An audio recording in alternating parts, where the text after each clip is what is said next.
Ross Coulthart talks Area 51. George Knapp says the control group is trying to put the genie back in the bottle. There's a new witness for Rendlesham Forest and more. So get in here. It's time for another UFO news roundup. This is Jack with Cosmic Road. I talk about UFOs and the paranormal. Please hit like, please subscribe, share on social media, and let me know what you guys think in the comments below.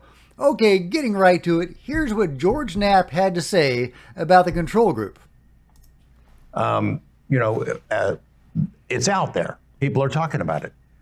Is it possible that there are still operatives within different parts of the government that want to put this genie back in the bottle? And the answer is yes, it is. And they are active now, and they are not done with Dave Grusch. We happen to know who's involved and the kinds of things that they are pulling. And it's meant to send a message to scare the shit out of anybody else who might want to step forward. So let's pull back from right there. We will report that news when we can. But okay, so that's interesting. So Jeremy says we have to pull back from that. They can't talk about it. So what they're talking about is very sensitive and secret. The control group trying to push back on David Grusch and intimidate future whistleblowers into coming forward. That is actively going on right now. And apparently it's so secretive that Jeremy Corbell doesn't even want to talk about it. So it's alarming, it's disturbing, it's frightening to know that the control group is actively out there trying to keep all this stuff secret.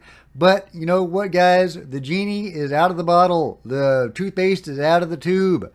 The can of worms has been opened. There's no stuffing those worms back in, guys. You can try, but it is coming out. In that same episode of Weaponized, the podcast with Jeremy Corbell and George Knapp, George also had some really interesting information to share that David Grusch is not alone in presenting this information. Now, I would point this out. He didn't come to that SCU event in Huntsville by himself. His boss came with him, and his boss's boss. It's not, by that point, by June of 2022, his superiors at NGA knew what he was up to, knew what he had found, and they were all in. They came with him. They wanted to meet the key movers and shakers in the topic. They wanted to hear the discussion that was underway at that conference. They wanted to see what was going on. And so it was not like Dave was a rogue in his agency, operating independently. He had the support of the higher-ups in his agency. They were there too. Now, I find that really fascinating, especially because David Grusch has gone on record talking about the administrative terrorism he faced and other UFO whistleblowers have faced. So apparently it wasn't his immediate administrators that were performing this terrorism, but coming from somewhere else. So I would love more clarity on that, because apparently his immediate administrators were actually supporting him, and they were there with him when he first started relaying this information. So I think that's really encouraging that there is support for this information coming forward. So as much as the UFO control group is trying to put the genie back in the bottle, there is actually a movement. David Grusch does not stand alone. Okay, but what about Ross Coulthart and Area 51? And what's up with this crazy patch, right? Well, let's hear Ross explain. But what it goes to is what this person, and very, very convincingly now, on the basis of information he's provided me privately, convinces me that this is a patch for a team at Area 51 that are involved in reverse engineering. What happened, to be honest, was this was a young man who took an interest in the fact that his relative worked at Area 51, and one day wandered into the study and snapped a picture of this patch. And the reason why I'm sure that he's telling me the truth is because he also snapped a picture of a group of people. And without going into the details about that picture, it has more than convinced me as to his bona fides. So it appears the patch is genuine. There's a story behind the patch. I'll let you watch the full presentation at your leisure. Okay, I was going to make a little segment here talking about Ross Coulthart's words on Bob Lazar. Very intriguing.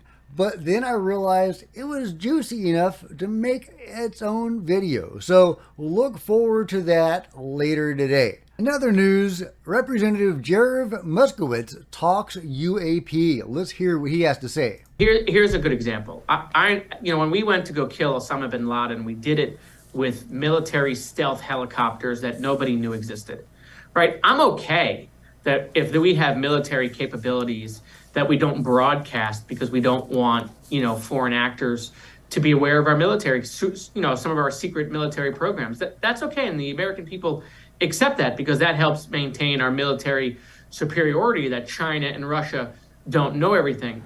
But if we are in the UAP business and we're developing UAPs, and even worse yet, if we're reverse engineering technology based on stuff that has crash landed here from other civilizations, we can't just tell the American people that's not true forever, right? The American people deserve to know whether some of that is true. Maybe not the full extent of it, because again, there's national security issues, but to fully keep the American people in the dark. I mean, look, we're learning now through the new telescope that the universe is a much larger place than we even anticipated. So to assume there's no other intelligent life out there, the probabilities are that there is. The real question is, have we as a society, as a world, interacted with other intelligent life? And I think the American people deserve to know if that's true or not at the end of the day. And whether there are foreign countries that have these UAPs, that's also something the American people deserve to know. Look, we have satellites now that take pictures of every single solitary thing that happens at every single solitary moment now. You can't do anything these days without there being satellite imagery of it. And so clearly there's more that we know. The idea that there's 170 UAP. Yeah, so there you go. Jared Moskowitz talking UAP, talking about satellite data. We know from David Grusch at the hearing that there is a wealth of satellite data that could be made available that is not being made available. David Grusch said there is no reason why this cannot be declassified. Parts of it may need to be scrubbed out. But in general, we should be able to have access to this information.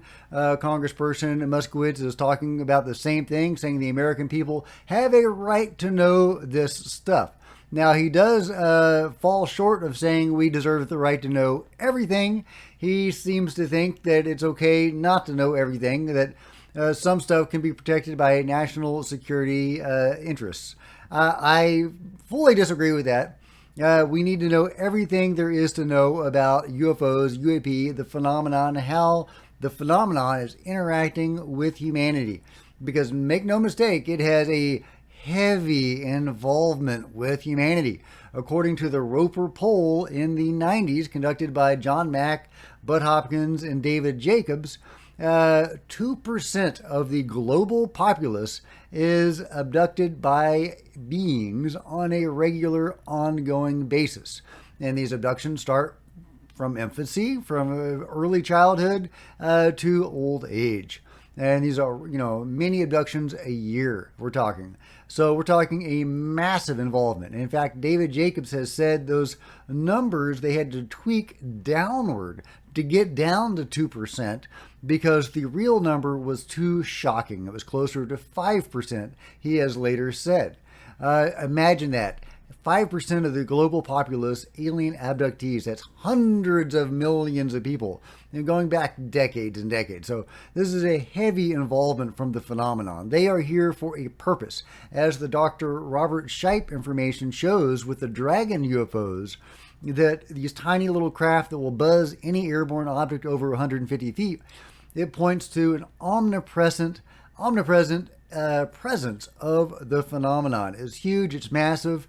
So anything that massive, that important, heavily involved with humanity, we need to know every single frickin' particular. With all due respect, Congressman Moskowitz. So that's my rant on that, and I stand by it. In other news, new military testimony corroborates the UFO landing in Suffolk's Rendlesham Forest. This is really cool. For many years, claims by a young airman of being present at a UFO, a translucent craft about 30 feet in diameter, landing in a farmer's field has been the subject of much debate. But now, after many years researching, I have finally obtained corroboration from a military witness that a landing did take place and that it was filmed on video. And indeed, this was a second UFO landing. I'm a former police detective, writes the author and founder of UFO Truth Easing. And after years of trying to interview one of the alleged witnesses, I finally pinned down Sergeant Adrian Busta. I'm not going to try to pronounce that name. The sergeant has rarely spoken publicly about his involvement. And anyway, it goes on to describe his encounter with this UFO. But so yeah, there was a second UFO at Rendlesham Forest, and now there are multiple witnesses for this event. Okay, but enough about David Grusch and Ross Coulthart and Bob Lazar in Rendlesham Forest. What about that crazy woman on the plane, right? The one that saw the lizard being or whatever it was. That was, yeah. So what about that crazy story, right? Well, is she actually a government plant? Is that what's going on? Is she some sort of agent of the control group or something? Well, somebody thinks so, and they have some research to back it up. Can you run a trace route on Tiffany Gomez's business website, uppercutmarketing.com, and see if it comes back with Texas coordinates? Let's do that. Uppercutmarketing.com, 23.229.236.7. It's hosted on GoDaddy, so it comes back to Tempe, Arizona, but it also says the host server is 7.236.229.23. That comes back as Columbus, Ohio, for the internet service provider of the DoD Network Information Center. How about that? The trace routes don't lie. You can't fuck with an IT. And so here's where the geolocation is for the host server of her business site, uppercutmarketing.com. You know, it is. Okay, interesting, right? Does that mean anything? What does it mean? Let me know your thoughts in the comments below. While we're talking about fun stuff, I just had to share this crazy picture. I don't know how to describe it, but the peas are upside down. Look at those peas. Those peas are upside down. Meanwhile, James Fox is actually on the aliens attacking Peru story, and I can't wait to see what develops from that. James Fox comments on the Peru alien situation. He reached out to Marco Leal in Brazil, worked with James Fox on Moment of Contact. Leal believes there is some substance to the story and wants to go on site to investigate. Fox doesn't have more info on it at this time to be able to speak more about it. But yeah, so wouldn't that be so cool if James Fox made this his next documentary? Man, I hope he does. I hope he goes down there and starts getting answers from these people, since it appears like the control group has descended on the situation in Peru and is silencing people and is spreading disinformation. So what we need is some credible person like James to go down there and get the information from the people that are involved in this before all information is completely silenced. And if James Fox finds miners flying around in jetpacks, I want to see that on video. Also, I really want a jetpack. Okay, that's it for the UFO news roundup for this morning. I hope you enjoyed it. If you did, please give it a big thumbs up. I sure would appreciate it. Smash the like button, smash the subscribe button, and the bell to be notified of future videos. You don't want to miss a thing. Join me on social media. There's Facebook and Twitter links below. I would love to see you guys there. If you wanted to support Cosmic Road in a bigger way, there's a PayPal button below. A one-time donation would be great. Or you can become a channel member. Channel members are rock stars. I love you guys. Thank you so much. Meanwhile, there's plenty of other videos to check out on the channel, and I will see you guys next time. This has been Jack with Cosmic Road, signing out.